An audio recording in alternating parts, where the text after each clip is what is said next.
All right, so this particular class, we are going to be, hold on. I'm going to try to make sense of everything that we've done over the semester to put it in context of the overall program that you guys are on, right? The whole bachelor's program and how what we've done is going to be helpful to what you're doing. We did a lot of, there was a lot of talking, a good set of principles. So I'm just going to give you a reminder of some of the earlier things and why they would have been important and where this whole picture was going to be going. All right. So one of the first things we spoke about was communication and design. Like, what is communication? What is design? All right. And communication, we're saying is very important because you have to have something to say, someone to talk to, and then you also need to be willing to listen and adjust your delivery if the message doesn't stick for the first time. All right. So that's one of the reasons, well, not one of the reasons. Well, if you're communicating, then you definitely want to have your message to go across. Now, what I realized recently, which is going to be an error on my part and something I'm going to have to fix moving forward, is I didn't think about digital communication and design outside of the realm of an individual, outside the realm of an artist, whether that's a musician, an author. The other side of this space is going to be the event. Because if there's an artist or a musician or author or motivational speaker, they're going to be showcasing their skill somewhere, right? And that's usually going to be an event. You in this program, as you go about it, you're going to have the choice when you get out in the real world. Do you want to work with people or do you want to create a space that people are then able to showcase what they're doing? All right. So by, I think, next semester or at least year two, you're going to be doing event management, right? You're going to be looking into what that looks like, what you're going to be needed. And this should be a foundation that leads you into that. But I don't want that to be left behind. So some I want to see if I can get some of the principles that we spoke about so far to see how the principles work across the board. Because the difference between a principle and something that you just learned is a principle should be able to be applied across, sorry, many different subject areas, many different disciplines. A principle is a principle. It's a core thing, right? It's fundamental, it's foundational, it's things that don't really change. So with that, where did my notes go? Oh, so with that, we mentioned communication. Why is communication important? Because you have to have something to say. And when we started off, right, one of the first things I have you had you guys do when you picked your client is to tell me about your client, right? What are three things, three words that would describe your client? And then everything kind of stemmed from those three words. The game plan stemmed from that because you were now able to tell me what your client wants to achieve. All right. But let's back up a little bit. You want to have something to say. And that's something to say when you are zeroing in on your client. It doesn't matter if your client is individual or if there's an event. There's something you want to get across to everyone that's listening. All right. And the Stellscape is going to help with that, as well as the exercise you went through to get that game plan together. So the Stellscape approach, this is going to, it works for people, it works for events. The why it works is because it's going to allow you to gain clarity on who you are or who your client is or what the event is, what the event is about, right? What do you want to achieve from your client? What do they want to achieve? As well as, let's say, event, what do you want to achieve? What's the outcome that you want? Let's say it was, let's talk about Leap, right? Leap is a space where all of us as talent managers are bringing our clients to a space where they're going to be able to showcase what they do across the thousands of people that walk through that space. Right. So your individual end results are going to be if I'm in this space and I have 1,000 people walking through, if I'm an author, I need these 1,000 people to want to choose me as their author of choice. I want people to read my book, buy my book, hear a chapter of my book. If I'm a musician, I want people to hear my songs. This is what I'm working on. I want people to buy my songs, buy my merchandise, right? You want to be able to get sales. That is one outcome. But if you are someone like a real estate agent, right, you're going to want people to know that you exist, know that you're an authority in the space, know that you know what you're talking about when it comes to real estate, and you can find a home that's going to suit their needs, right? That is part of the why. That stylescape exercise was just an example. That's just a principle that you can now apply to anything else. We're going to have I guess, a bit of an intimate session here. So, Kiana, Romancia,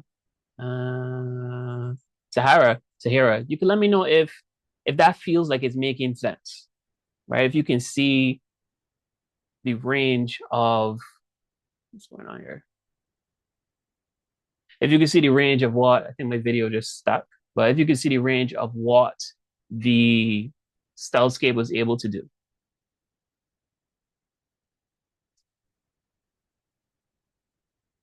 All right, cool, perfect. Romancia, Kiana, let me know as well. Drop it in the chat or unmute your mic. Either of those is fantastic. So what? Question. The question is, how does the stylescape for your clients make you feel? Well, from what I was saying that the stylescape is a principle, right? We used it to help you figure out a lot about your client. So now that I was aware just from a conversation just yesterday that there's a whole other part of the industry that I didn't even talk to you guys about, which is events, right? Because as part of your program, you're going to be learning how to put on events, how to handle events, how to manage events. So I just wanted to be able to show you guys that what we talked about here it doesn't just work for people, it can work for events as well.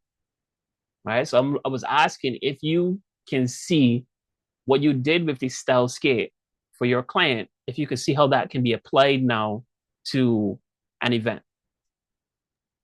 Yeah, because when you do any stylescape, you could like use images to show how you would like the event to look or what the audience and stuff like that. Yeah, correct. So yeah. Very much so. Yeah. So it doesn't matter what you're doing, you could use this approach, right? It's just going to be a way to visually put all of your thoughts about the event on paper so that when you look at it, you be like, yes, this is the feeling for the event that I want to put on, right? The same way when you're working with your client, that this feels like the client, right? So you have pictures of what a space could look like, what the lighting could look like, what people enjoying the event will look like, what the style of photography that you're going to be using when you're promoting the event will look like. All of that can go into your stylescape, and it's going to be a powerful tool that you have in your arsenal, right? So that's going to also take into account what we did when you're working out the game plan. The game plan asks for your A type, your B type, your C type goals. Why was that important? You can't have something to say if you don't have somewhere that you're trying to go, right? The only reason you're going to have a conversation with me is if you're trying to get a point across. You're trying to get me to understand something, believe something, or you're just trying to share some information with me, right? That's going to be the reason why we have a conversation to begin with. Digital communication allows you to do that across a wider audience and in many different platforms, right? But we're going to get into that. Also, through this process, you learn how to know who you're going to need to work with, right? So some of you said you had your client, they want to, as one of their B or C type goals, that they want to collaborate with someone major, right? That's something that they want to do later in life. But in order to get there, there's some work that you need to do now, right? You got to build your client into becoming a key person of interest so that as they become more of an authority in the space, people are now going to be looking for you. Opportunities are going to be looking for you, so that if you ever get the contact to the person that you were dreaming of, they're more willing to work with you because you have results to show for it, as well as other people knowing about you. Same thing with the event, right? In order to put on the event, you need to have the location, the venue. You're going to have to get artists on board. If you are doing an event for the first time, like imagine this, All Year's Night is coming up. That is next month, right? If you wanted to put on an All Year's Night event and you wanted to get some of the most popular artists in Barbados to be at your event, or DJs, right? Why would they choose your event over one that's existed? Like, why would they choose your event over, is Bliss? Is Bliss at All Years?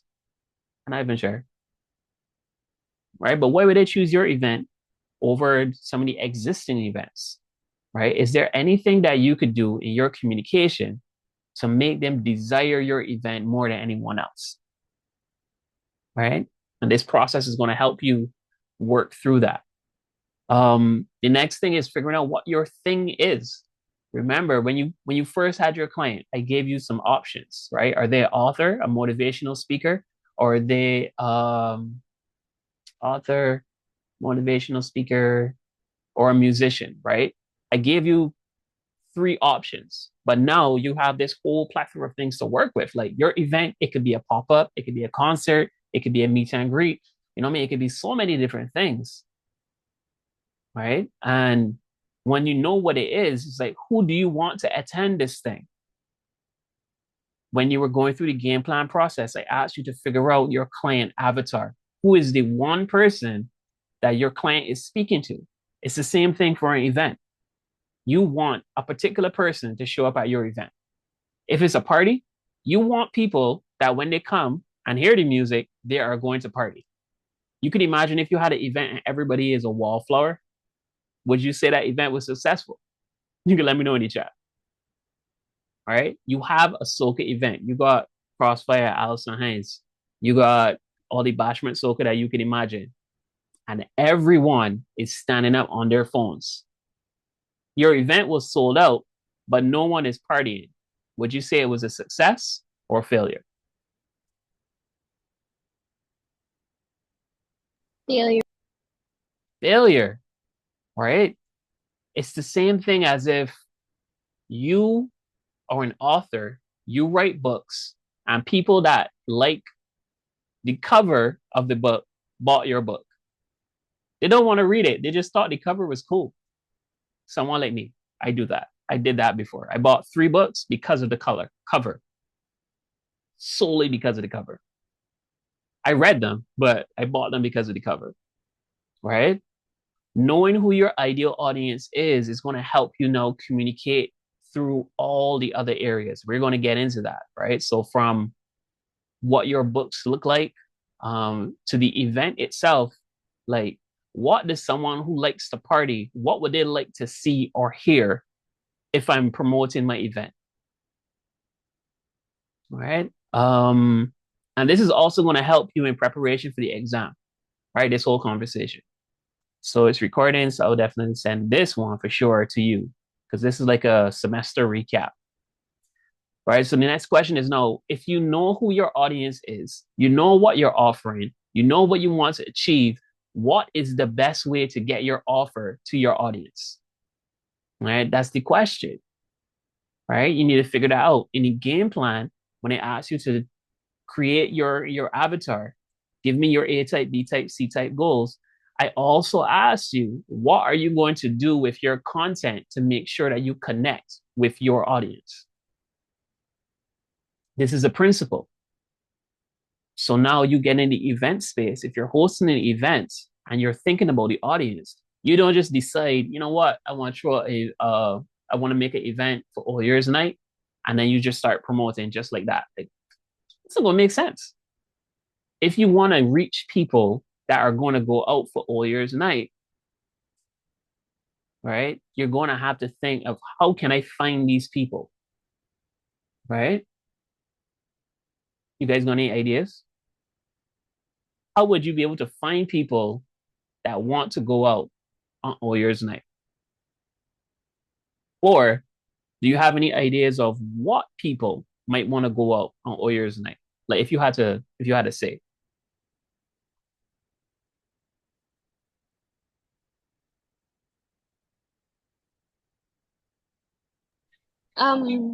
You could post it on social media.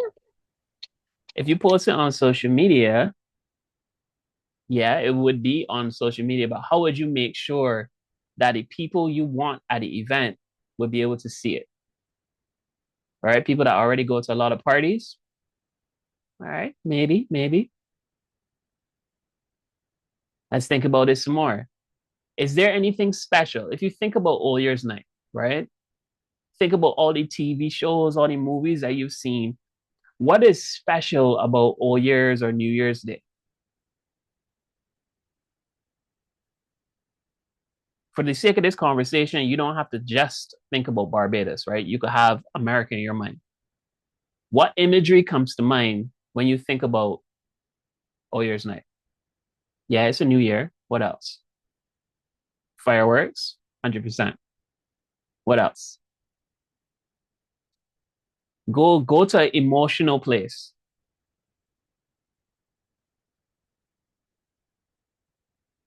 We're excited and happy that you made it to another year. Sure. Yeah, there are people that are happy and excited that they made it to another year. I'll give you 2 more minutes on this. All right. Masks and costumes. All right. If it's a masquerade type All Year's night, for sure. All right. But emotional. Think emotional. Think about all the movies you've seen. What happens? It's All Year's. The countdown is happening. We're at 5, 4, 3. Thank you. Thank you so much. Right? You got a kiss. You can't have All Year's, New Year's, and not have kissing somebody at the end of the countdown. Come on now. Right? And that tends to be couples, right? More often than not, it happens to be couples. So for sure, you are trying to target couples who want to go out, celebrate this new year so that they could have that emotional thing that they've been seeing on TV for the longest time. They want to have that New Year's kiss, right? Now, if you're single and you want to go out on All Year's night,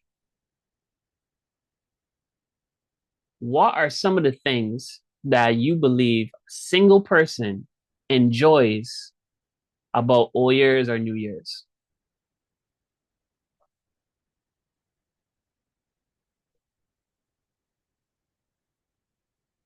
I give you 2 more minutes on this one.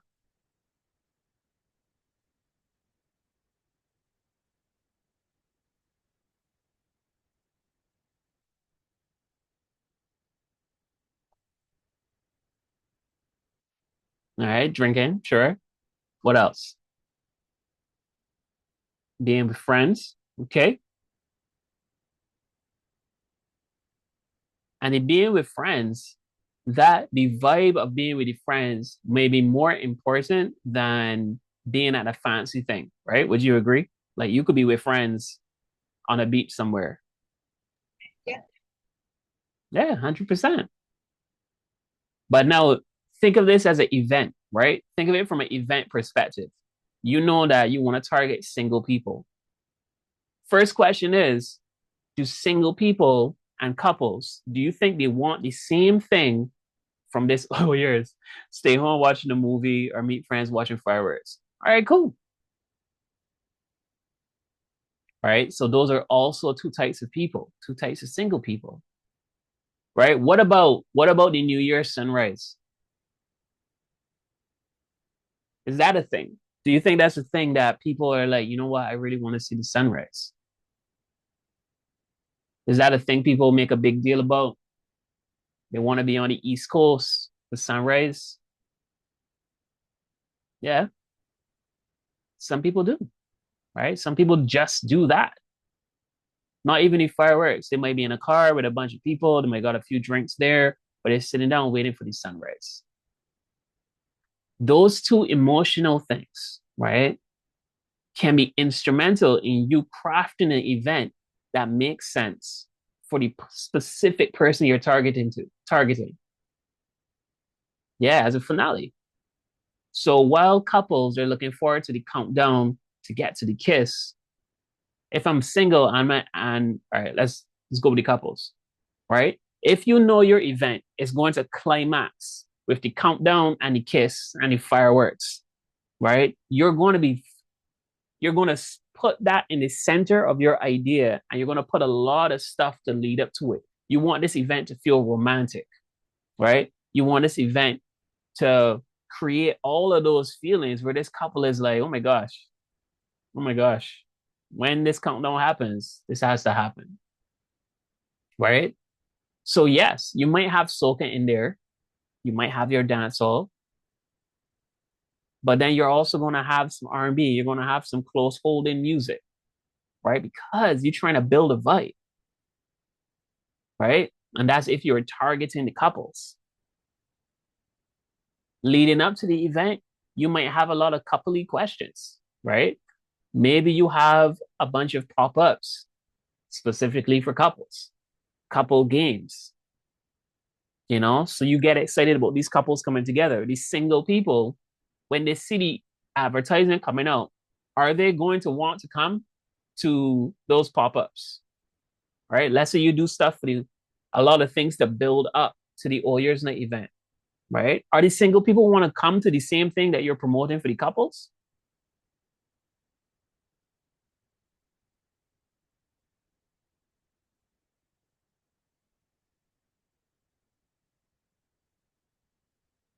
Yeah, you got games, you got quizzes. They're not going to want to, right? But that is a choice that you might be hoping to meet someone. Hey, that's another thing. Now, if you if you wanted to target someone that you knew wants to meet someone to hopefully get this kiss at the end of all years, are those for those three people, right? You got the single people that want to be with their friends and enjoy the vibe.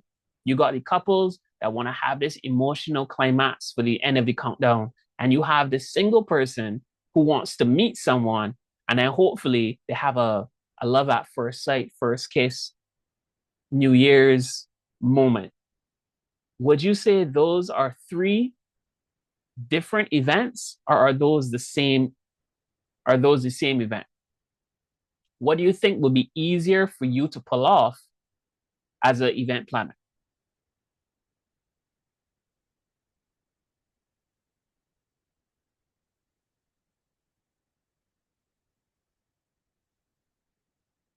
Can you repeat the question? All right, the question was, do you think if you have three types of audience, right? One, you got the couples that want to have a climax that ends in this romantic moment, the kiss after the countdown, fireworks. Two, you have the single person that just wants to have a vibe with their friends. Three, you have the single person that hopes to meet someone to have that movie love at first sight, then to have the first kiss with the fireworks. Do you think with these three different avatars, would it be easier for you to pick one of those avatars and create an event for them to get that result? Or are you going to try to do one event that caters to all three? I think if you do an event that caters to the friends trying to find the vibe, it would essentially cater to all of them. Okay. What the rest do you think?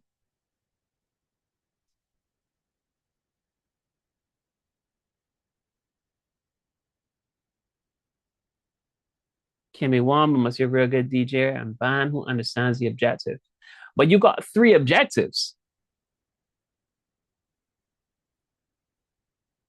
right? Because you're leading with who are you talking to? You got three people that you're trying to talk to,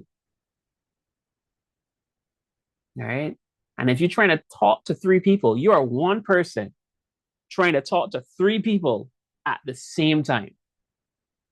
I'm not saying it's impossible, but it could be challenging for this person to get what you're saying, this person and this person to get what you're saying when you're trying to communicate with all three. All right. And that's where just that example that can go to show you have to become clear about who your person is. You don't have to cater to everyone. You focus on one person, but then there's some people that cross the lines, right? So let's say it was the single person that wants to meet someone. You can have an event that caters to meeting someone, right? It might be time for speed dating. It might be time for these questions well, that's mainly speed dating, right? There might be a masquerade. So everyone could be hidden, but they're all like confidently hidden because no one knows who you are. You can't judge me based on what I look because you can only see my mouth. You know what I mean? And there may be a reveal that happens right after, like 10 minutes before the countdown, right? You can cater the event that those things happens. Maybe it is a buzzer or something that goes off and something different happens, right?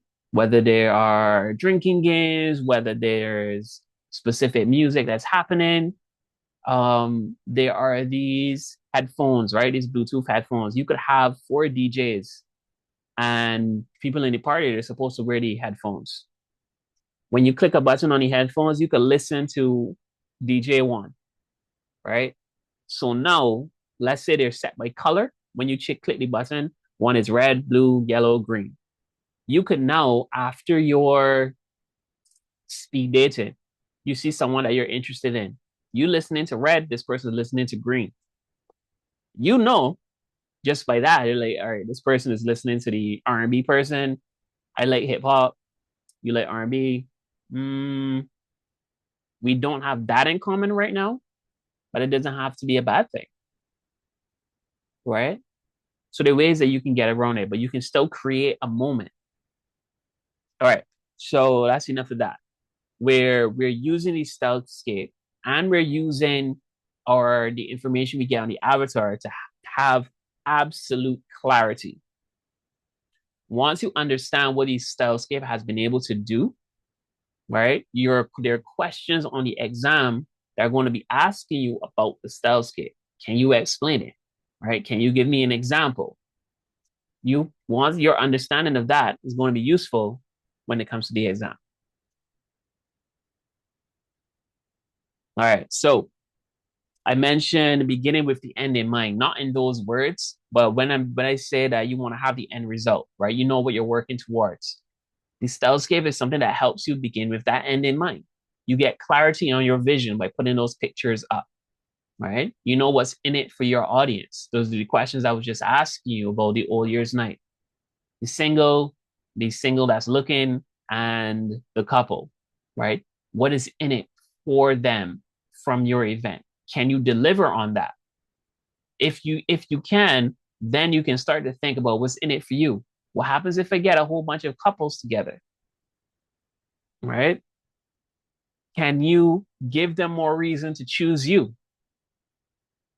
Let's go back to partnerships. If you have a bunch of couples in one space, right, all going towards romance, what is a natural evolution of couples who love each other and they're being romantic? What's a natural evolution as far as another event or another moment, another love moment? What's a natural evolution of that? Marriage, right? So now when you're hosting this event and you're thinking of sponsors for the event, you're thinking of possibility of prizes, right?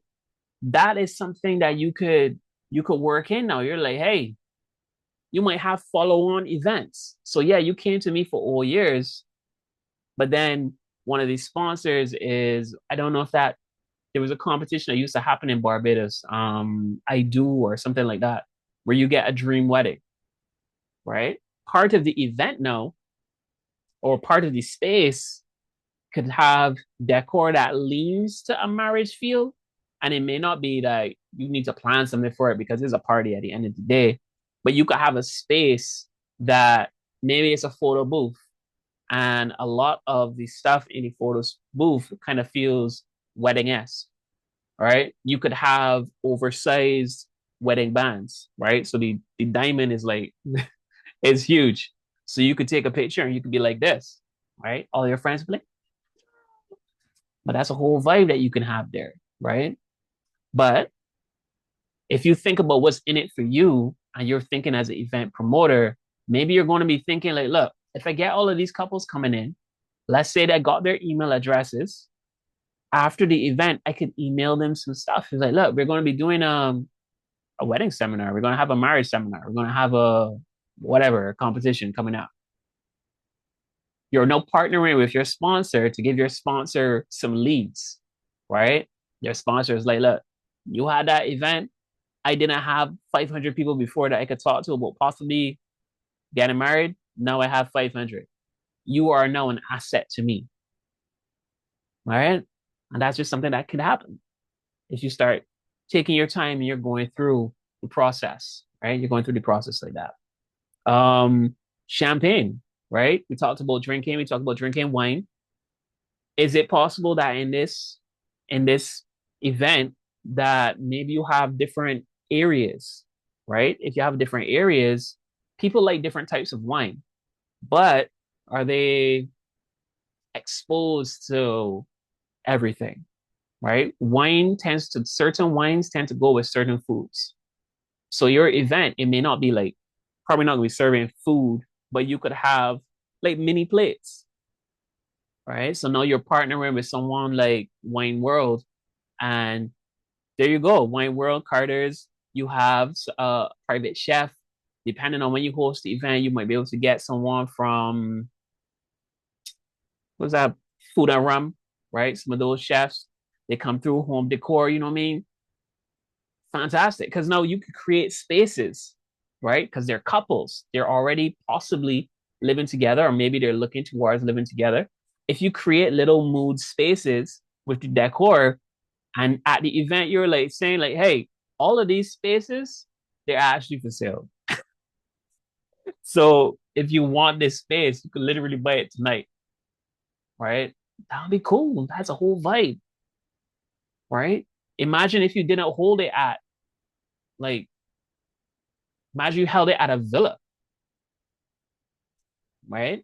And you're saying like, hey, one of you lucky couples here, you're going to win 2 night stay at this villa, right? You just staycation, all of that, right? That's all the things that you're thinking about because you're clear on who your audience is, right? All right, moving on. The other thing about communication is you thinking about the best way to be heard. So now that we know that we are laser focused on who your audience is, you're thinking about the best way to be heard, right? During your game plan, you mentioned to me, this is how I'm going to reach my ideal audience.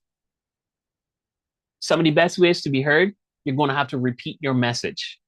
Anytime there's an event that's coming up, you're going to hear it multiple times on the radio before the event happens.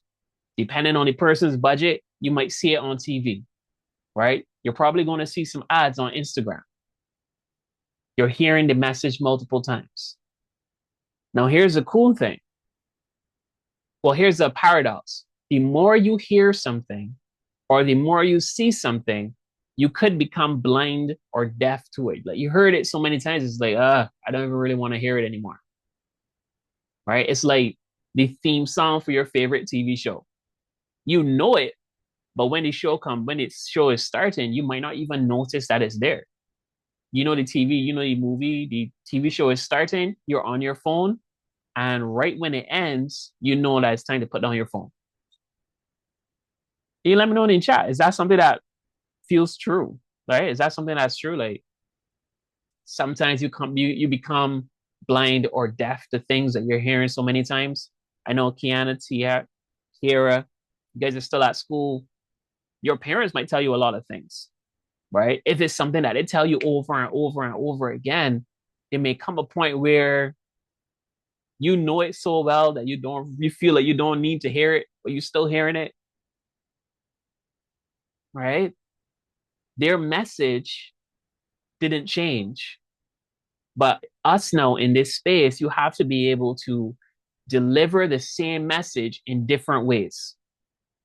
So if you're talking about this New Year's event, you're targeting couples, right? And you want to deliver the same message. Like this event is for you, it's for couples. You're going to have a romantic time. It's going to be fantastic. I can do that in a couple different ways. Social media, I can show you, right? I can show you a video. I want to emotionally get you tied into this feeling of romance. Right? I might cut the most romantic scenes from multiple movies, right? And just make a little edit with that. And then put my flyer for the event at the end. So that's video. Right? On social media, I can make it a game. Right? You know, when you have those on these stories, you have those little quizzes that people like to take. That's another way. Your message is all about romance and love. And you're just putting things out there that talk about romance and love. Imagine you're on the radio. Kiana and Tahira, you can let me know Valentine's Day when you guys were at secondary school, right? Did you guys used to do like a request a song thing? You guys used to do that? Not at secondary school. They did it in primary school. Did it in primary school? Okay. I remember. In secondary school, it was more like you buying different Valentine's Day, but they never really had like a song request thing. Okay, cool. Yeah, when I was at secondary school, a bazillion years ago, yeah, we had that, right? You could pay $1 and request a song. You put the person's name and whatever song you want during this time at lunch, we're gonna play this song, right? Now, since you're talking about romance and love, you could have a 15-minute, half hour on a radio station, right? And during that half hour, you got the person, the host of the DJ, the host of the radio show, taking requests for day, right? You can do that. The message, romance and love.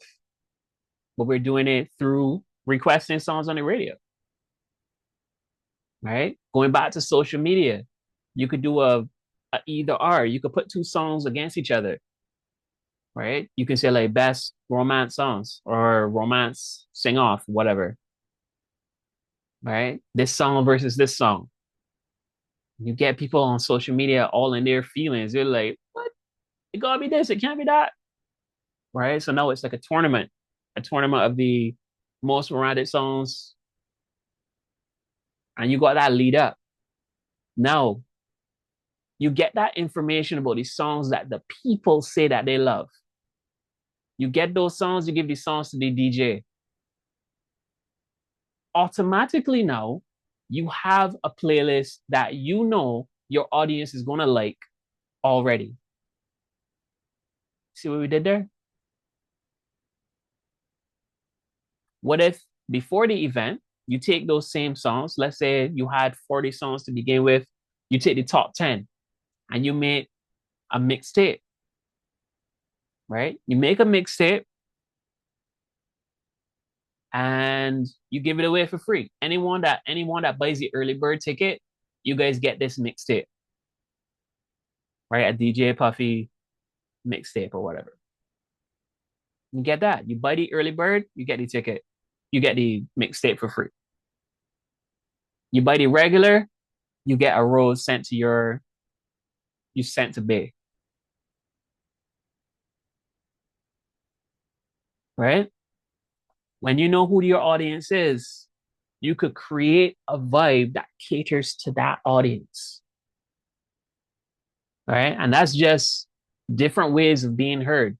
Your message is the same, but you're just finding different ways to say the same thing. Right? And that's what you guys did. You guys literally did that. You have 5 projects, right? Through your photography, you had to communicate to me your client is an author. Not only is there an author, your client is an author of romance books for teenagers. If that's the message, the visuals need to match, right? Your client did a PowerPoint presentation.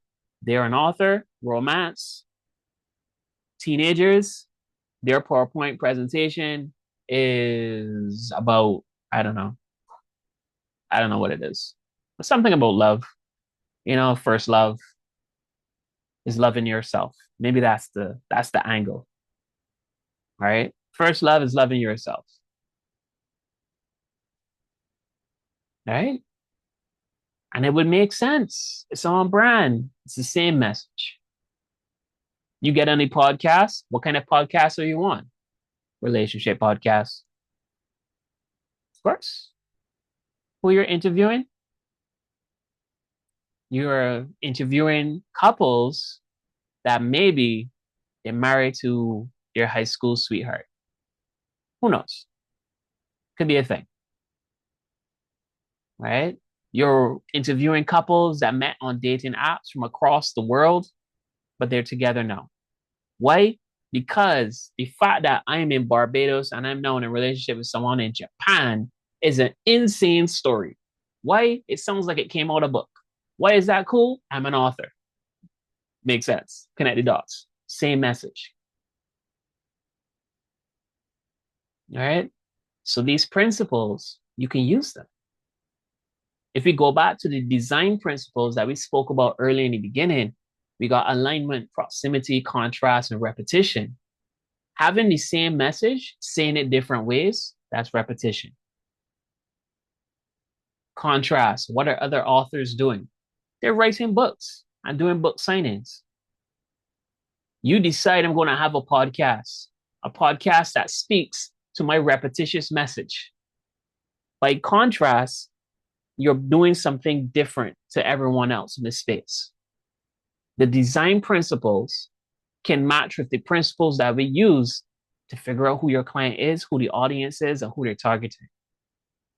And that also works for events. So it doesn't matter, right? You guys are going to be armed with powerful tools once you become clear and once you can see that what you learned over the little bit of time that we had together, when you start to dig deeper and unpack it, you're almost, I dare to say, invincible, right? At least from the development standpoint, you still have to execute. Execution is going to take time and experience, but you can pay for that.